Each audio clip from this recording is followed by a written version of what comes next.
Wow, यो ठाउँ हो स्वर्ग। म यस्तो ठाउँमा आएको छु र यस्तो यस्तो भिडियो लिएर आउँदैछु। म 7 देखि 10 दिनसम्म यी डाँडा काँडाहरूमा घुम्नेछु र यस्तो ठाउँमा पुग्नेछु जहाँको भिडियो धेरैले हेर्नु भएको छैन र मैले धेरै भिडियो बनाएर हेर्नुहोस् त मेरो यो आइडीमा हाल्नेछु।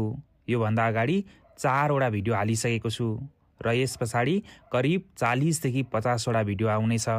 भिडियो 1 देखि 1.5 मिनेटको मात्र हुनेछ। कुनै भिडियो नछुटाइकन हेर्नु होला है त। ल, यो यात्राका भिडियोहरू साँच्चै नै तपाईलाई मन पर्नेछ। मन नपरे मलाई गाली गर्न सक्नुहुन्छ। त्यति राम्रो ठाउँमा जाँदैछु ताकि भिडियो पनि पक्कै राम्रो बन्छ भन्ने मैले आशा लिएको छु।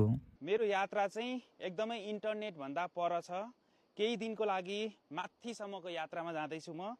1 हप्ताको लागि म यो यात्रामा निस्किएको छु। अत्यन्तै सुन्दर ठाउँ, यस्तो पनि ठाउँ छ है।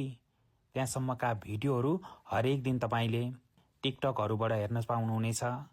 हरेक दिनका अपडेटहरू हेर्नुहोला। आनन्द लाग्ने भिडियोहरू पक्कै पनि आउने।